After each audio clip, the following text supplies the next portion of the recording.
Hi girls! So today I'm going to be doing my review of the stuff that I bought from Sleek last month, and I have a pretty wide range of products. I got some of their lip products, some of their eye products, and some of their face products, and so I'm just going to jump right into it.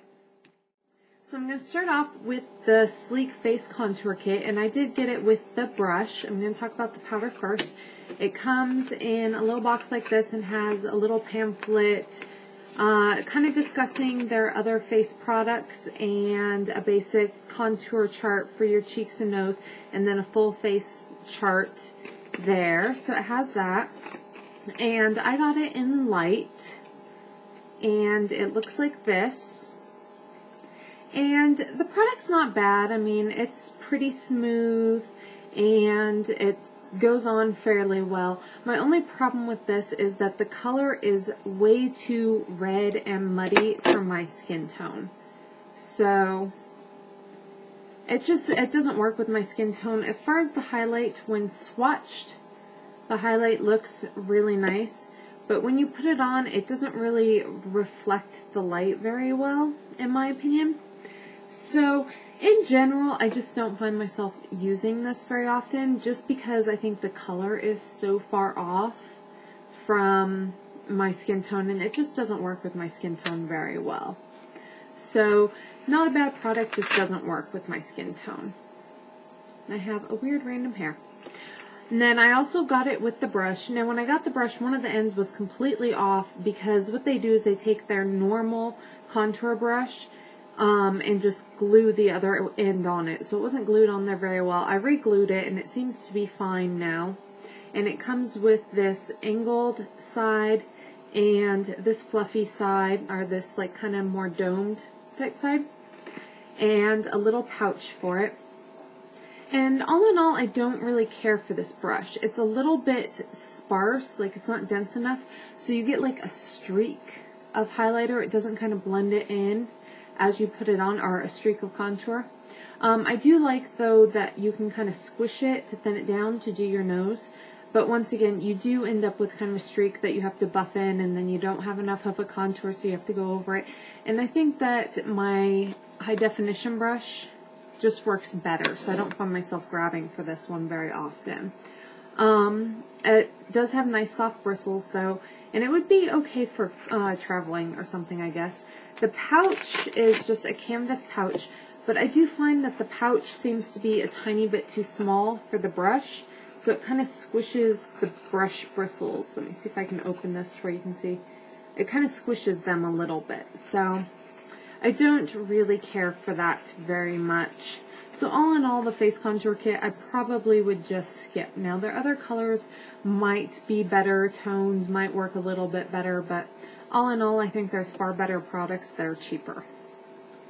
Next, I got the Mediterranean Collection Santorini blush, and this blush is really, really bright. Now, I knew it was this bright when I ordered it off of the website. It is very bright. I normally take my e.l.f. stippling brush and just dab it in there once, and then kind of pat it on, and then take a powder brush and blend it in. So you can build it up to be this color, but if you just kind of blend it down, it's like a wearable hot pink blush. I think this will go awesome if you do like a very basic black smoky eye and just kind of a glossy lip, and then this blush like would really wow it up. Or if you're doing like an 80s night or a theme night for a club, this blush is awesome. I really love the color of this. It's completely unique, not like anything else that I own, so I really, really do like that. Alright, next I'm going to talk about lips. Sorry, my cat just went crazy and attacked the blinds. So I got two of their lipsticks, and these are the True Color lipsticks. Now, these are matte, and it says matte on here. It did not say matte on the website, so I'm not sure if they're all matte or not, because it didn't specify. But the two I got are. And the two I got are Amped, which is this color, and Pink Freeze, which is this. Now, the colors on the website were completely different than this, and so I'm really confused. Amped was a very bright hot pink with a very deep purple tone to it, and this is the color that I got. So I was very, very disappointed in that. This is not at all the color I ordered, or I thought I was getting. So I wouldn't have ordered it had I known it was this color. Pink Freeze was supposed to be a very light kind of pink, and it's actually darker than Amped. So all in all, these are not true to color at all, according to the colors that they have shown on the blog. So I was very disappointed in that. Other than that, I don't care for the formula of these. I own a lot of matte lipsticks, so I understand that they tend to be a little bit drier and a little bit patchier, but these are excessively dry. They are extremely drying. It's very, very hard to get an even coat of these, and they're just all in all not a good formula. They're far too dry. To get any use out of these, you have to put a lot of chapstick on to get them to go over your lips at all, and even then they kind of fade and they show every little line, crack, dry spot, everything on your lips. So I think there's a lot better options for lipsticks, and it makes it increasingly hard when the colors aren't true to what is on, you know, the website. I was so disappointed in Amped because I wouldn't have ordered that color had I known that was it. Next is the Pout paints, and I only ordered one of these because I kind of wanted to fill it out.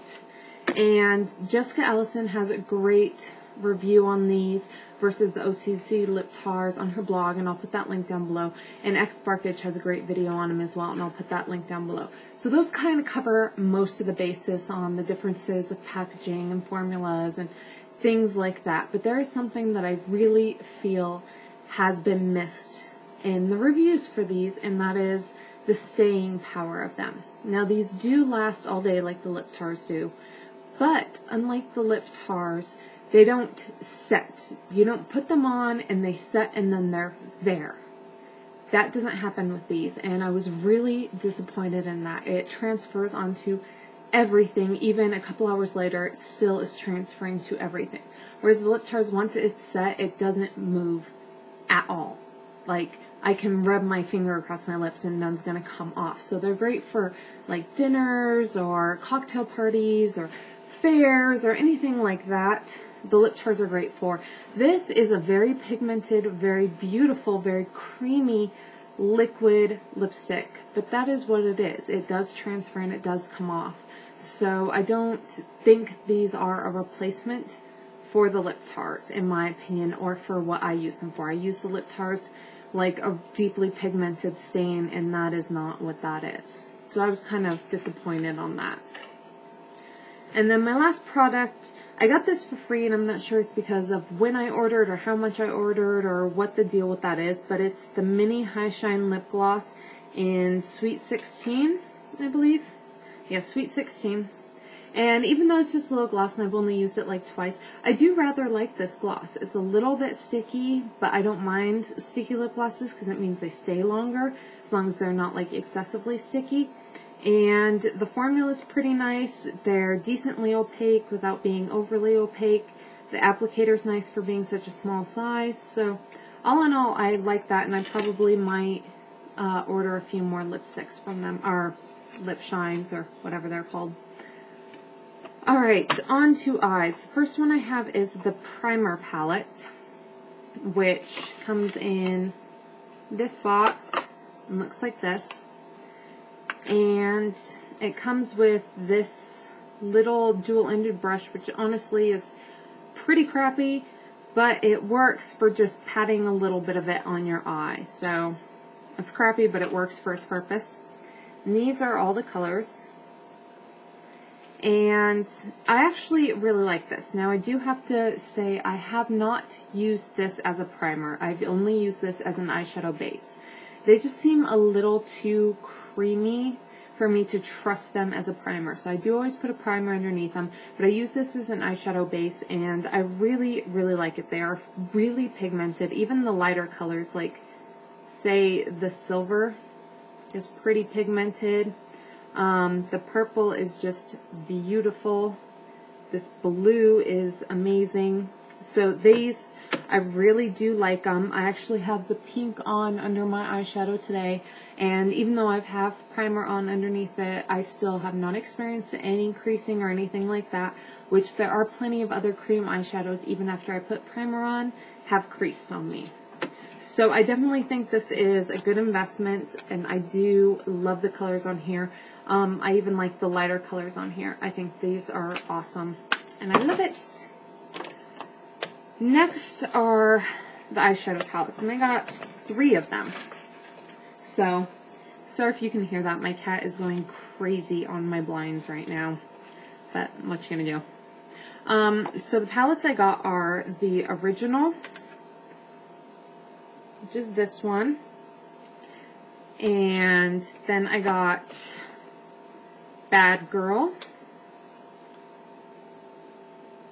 which is all like darker shades, and the Caribbean Collection Curacoa, which is this one, which I got this one as a replacement for the Acid palette, which is what I really wanted, but they don't ship that to the US anymore, so I was kind of out of luck. Now, one thing I have noticed on them is the only one that is different as far as this goes is the Caribbean Collection one has it printed right at the bottom. But all the other ones don't. So it would be kind of hard to know what palette you're grabbing for. And it does say on the back, but when they all look exactly the same on the front, it kind of makes it difficult. And it's the same with the primer palette. It doesn't have that either. It just has the little text at the bottom. So I wish that they would have done more, like with the boxes. They have really pretty emblems. I wish they would have done that on the actual packaging, but they didn't, so that's that.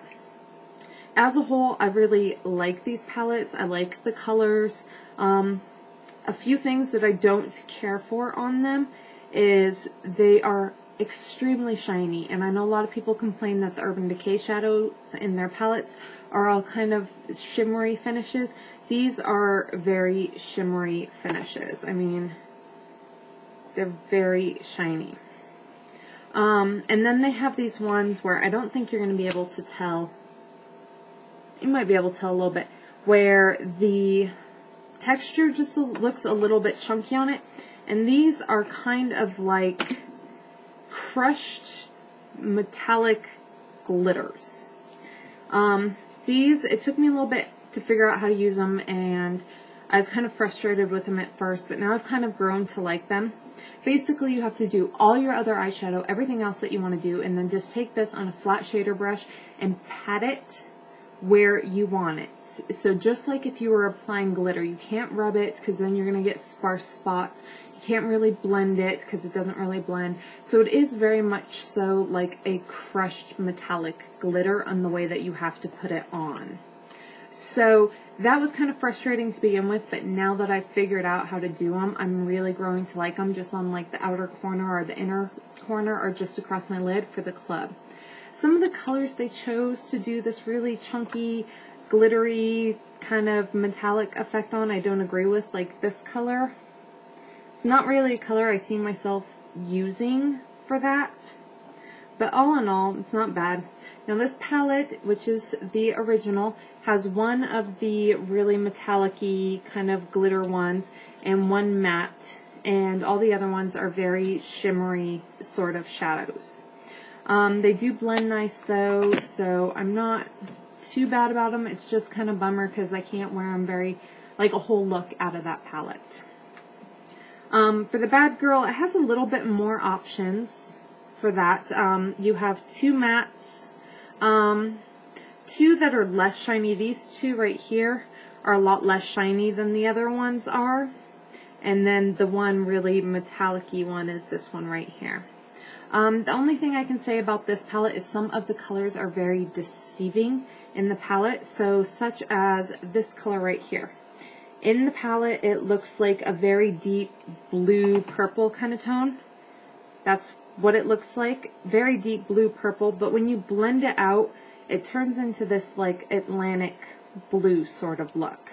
Like a blue with a little bit of a green hue to it. So that's very frustrating. Hold on one second. Okay, so like I was saying, that can be a little bit frustrating because some of the colors, you think you're getting something else when you dip into them, which just can be irritating when you're in a hurry or something like that and you're not thinking about exactly what color you're grabbing.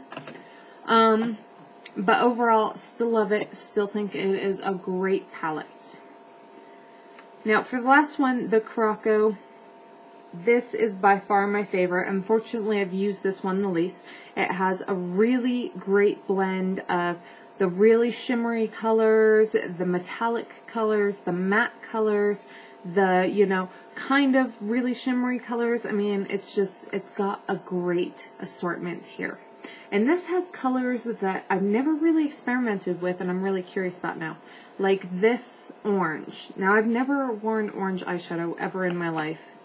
And I have to do a look with this color. This is a metallic orange. And it is so beautiful. I have no idea what I'm going to do with it. If you have any look ideas for this, please comment them below because I want to use this shadow so bad. It's amazing and I love it. And then it's got a lot of really great mattes, like this kind of aquamarine, greenish blue color, and this deep sky blue color, which are gorgeous. And then this beautiful, beautiful hot pink, just like the perfect hot pink shade. And even like the green in here is gorgeous. And the yellow, it's hard finding a really pigmented yellow. So I would definitely say this is a must-have palette for everyone. Even if you don't wear bright makeup, these colors would go beautifully just to kind of go over a little bit of a dark smoky eye or just a tiny bit in the crease for like a neutral brown look or something.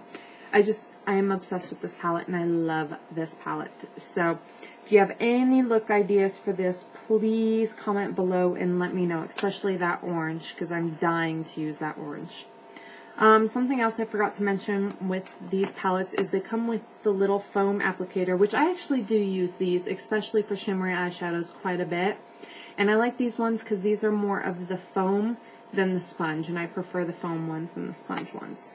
And they're good quality, they're nice, so I really do like them. The only downside I can say about these is some of the colors can be a tad bit deceiving in the pot versus when you blend them out. And I wish they had labeled them more like the boxes on the actual palettes to kind of make it a little bit easier, because if you have a stack of these, you're not going to be able to tell. Let's do that. You're not going to be able to tell which these are without going through every one or trying to read the little label on the back. So that's just my thoughts on those. So as a recap, the eyeshadow palettes I love, but I definitely don't think they are a single, like, take and go sort of palette. You are going to have to bring other shadows to complement them. So it's a good addition to your collection, but it's not a good travel item, I would say. Their blushes are amazing. They blend well. They come in beautiful, different, unique colors, and I really love those. Pout paints are good, but I definitely would stick with lip tars. The lipsticks, altogether, I would just skip on these and not waste your money. And the contour kit, I would just skip on this, especially if you're a fair skin tone like me. And lip glosses, as of right now, I'm saying they're a go. So that's it. Thank you all for being patient and waiting for this review. And I look forward to your comments. I'll see you girls next time. Have a great night.